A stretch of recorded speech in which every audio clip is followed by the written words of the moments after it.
a goal by Nani. And a celebration to match.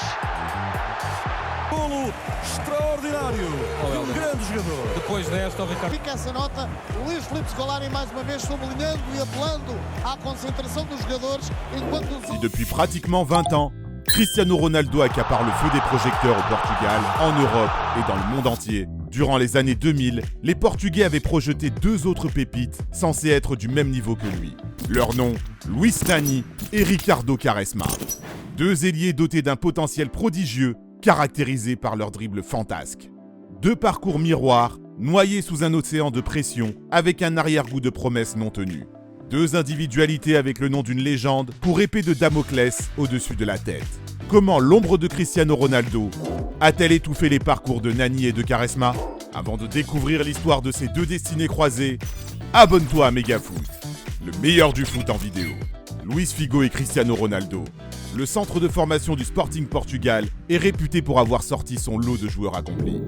Quaresma et Nani font également partie de ces privilégiés à avoir foulé les pelouses d'Alcochete durant leur jeunesse. Le premier a été repéré alors que les recruteurs du Sporting étudiaient le profil de son grand frère, Alfredo Quaresma. L'arrivée du second sous la tunique verte et blanche est le fruit d'une longue histoire.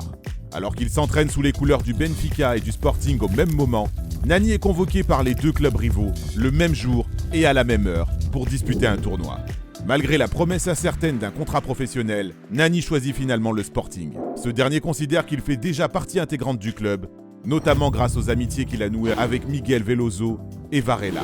Pendant ce temps, Quaresma a inscrit un doublé en finale de l'Euro U17 et offre au Portugal un 4e sacre dans la compétition. En club avec Ronaldo, les deux cracks épatent les observateurs de la Ligue portugaise. Ils réalisent ensemble le doublé Coupe Championnat en 2001, un exploit qui ne sera reproduit que 20 ans plus tard par le Sporting Portugal. La magie de Quaresma interpelle alors l'Europe. En 2003, le FC Barcelone se positionne sur l'ailier afin de le faire venir au Camp Nou contre 6 millions d'euros. De son côté, CR7 rejoint Manchester United. Un chemin qu'empruntera Nani 4 ans après le futur quintuple Ballon d'Or. A coisa que eu mais me arrependo foi querer sair do Barcelona tão cedo. Porque é normal quando tu chegas a clube tão grande e numa cabine cheia de craques e cheio de títulos lá dentro, tu tens que esperar pelo teu momento. En Catalogne, Quaresma déçoit. Robert Fernandez, ancien directeur sportif du Barça, estime que les Blaugrana ont parié sur le mauvais cheval en prenant Quaresma plutôt que Ronaldo. Il faut dire que le jeune CR7 impressionne outre-Manche et brille avec la sélection nationale, avec déjà une finale de championnat d'Europe à son actif. Le Gitan, lui, vagabonde. Un an après son arrivée en Espagne, il repart se faire une santé du côté de Porto. Là-bas, il est élu consécutivement meilleur espoir et meilleur joueur du championnat lusitanien en 2005 et 2006. Quaresma est relancé quand Nani entre enfin dans la cour des grands, ou presque. Arrivé à Old Trafford en 2007, pour environ 25 millions d'euros, le Portugais doit attendre 2009 avant d'avoir une chance de s'imposer dans le 11 de départ de Sir Alex Ferguson. Cette année-là, Manchester United perd en finale de la Ligue des Champions et voit CR7 filer en direction du Real de Madrid. Quaresma de son côté rejoint Chelsea en prêt après s'être cassé les dents à l'Inter Milan. En Italie, le natif de Lisbonne n'a reçu qu'un bidon d'or comme distinction individuelle. Un prix qui récompense le plus mauvais joueur du championnat italien. L'escapade de l'ancien joueur du Barça chez les Blues tourne également à l'échec. Il retourne à l'Inter et remporte la Ligue des Champions avec José Mourinho depuis le banc de touche. Quaresma passera 2 ans sans marquer le moindre but. Les comparaisons incessantes avec Ronaldo ont eu raison de lui. Il part s'exiler loin des 5 grands championnats d'Europe au Beşiktaş d'Istanbul. Nani, en revanche, a tiré des leçons du parcours de son aîné et a su attendre son moment. Il prend la place laissée vacante par Ronaldo et atteint son prime lors de l'exercice 2010-2011. Il termine meilleur passeur de Première Ligue et est élu dans le 11 type du championnat anglais. Toutefois, avec le départ de Ferguson en 2013 et l'arrivée de Luis van Gaal sur le banc des Red Devils, la situation se complique pour lui. Si bien qu'après 8 années passées à servir le collectif mancunien, la direction le remercie.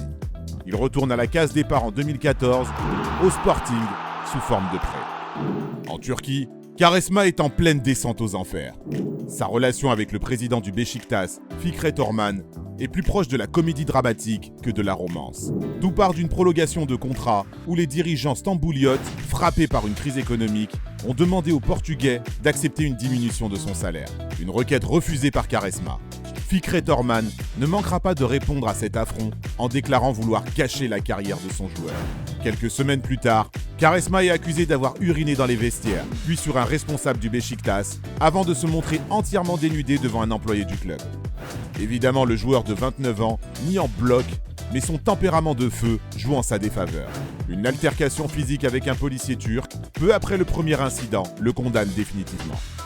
À la première occasion venue, Quaresma saute dans un avion direction Dubaï pour y jouer quelques mois, avant de retourner à Porto en 2014. Sa route rejoint donc celle de Nani, en terre portugaise, comme un avant-goût de pré-retraite. Chacun avec un maillot à rayures, mais de couleurs différentes, pendant que Ronaldo trône sur le toit de l'Europe avec le Real Madrid.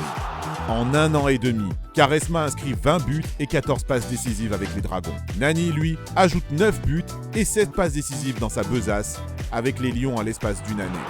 À 29 ans, le glas n'a pas encore sonné pour l'ancien joueur de Manchester United. Il décide de repartir en Turquie, tout comme Quaresma, qui repart pour Beşiktaş. Un choix surprenant qui s'explique par l'envie du Gitan de jouer sous les ordres du nouveau coach, Şenol Güneş, sans rancune visiblement. Avant de repartir en 2019 à Kasimpasa, puis au Vitória de Guimarães, Quaresma a marqué le Beşiktaş de son empreinte. Que ce soit pour son comportement polémique en dehors des terrains ou ses fantaisies techniques, il est reconnu comme l'un des meilleurs attaquants de l'histoire du Stambouliote. Parallèlement, de Fenerbahçe à Valence, de la Lazio en passant une 3e fois par le Sporting pour finalement échouer à Orlando en MLS, Nani n'a jamais véritablement su s'imposer partout où il est passé. La carrière en club des 2 promesses portugaises n'est qu'une suite de retours aux sources, ponctuée d'attentes et d'échecs. La sélection nationale semble être le dernier espoir pour redorer des parcours bien loin des 5 ballons d'or de CR7. La Coupe du Monde et Quaresma, c'est une histoire de désamour sans fin. Trop jeune pour 2002 et la génération Paoletta, écarté par Scolari en 2006 pour avoir manqué 3 rassemblements de suite, absent en 2010 à cause de ses performances en club, snobé par le sélectionneur Paulo Bento en 2014, le Gitan a vécu son lot d'actes manqués avec des participations à l'Euro 2008 et 2012 pour se consoler. Nani, lui, a disputé son premier mondial à l'âge de 27 ans. Blessé en 2010, ce dernier était en revanche bien présent lors du fiasco de la sélection portugaise au Brésil, sorti dès le premier tour de la compétition. L'Euro est donc le seul tournoi majeur où les 2 showmen ont pu occuper les devants de la scène aux côtés de Cristiano Ronaldo. En 2016, Nani plante lors du match d'ouverture contre l'Islande en phase de groupe, puis contre la Hongrie, sans oublier son but libérateur en demi-finale contre les Pays de Galles, tombeur de la Belgique au tour précédent. Celui qui était souvent critiqué par la presse lusitanienne pour son inconstance, inscrit 3 buts dans la compétition. Quaresma, lui, après avoir délivré sa sélection du piège croate en prolongation, prend ses responsabilités lors du dernier tir au but face à la Pologne en quart. Le dénouement, tous les Français le connaissent. Mais pour Nani et Quaresma, ce titre de champion d'Europe est venu raviver 2 carrières meurtries. Dans les bas quartiers de Lisbonne, de Casal Ventoso à la cité d'Amadora, Nani et Quaresma ont forgé leur identité. La discrétion de l'ancien mancunien et son sourire chaleureux sont le produit d'une enfance marquée par la modestie et le besoin, la faim et le désespoir. Le fort tempérament de Quaresma est le fruit d'une carapace construite par la pauvreté, le racisme et la discrimination à cause de ses origines. Son geste signature, la trivella, qu'il ressortira en 2018 lors de sa première Coupe du Monde face à l'Iran, est le symbole de toute une carrière, mais surtout d'un parcours de vie difficile.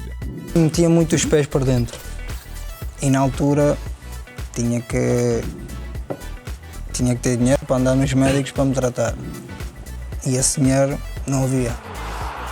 Então fui-me habituando, chutava sempre na bola, sempre com a parte fora do pé.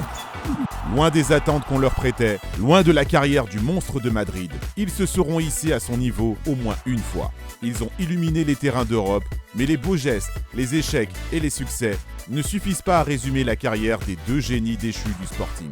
L'histoire de Nani et de Quaresma, c'est avant tout l'aventure de 2 hommes que le football a sauvés. Selon toi, Quaresma et Nani auraient-ils pu avoir une meilleure carrière ? Merci d'avoir regardé notre vidéo. Si t'as kiffé, n'hésite pas à parler de notre chaîne autour de toi, d'aimer, de partager. On a encore besoin de te le demander ? À très vite pour une nouvelle vidéo. Ciao ciao.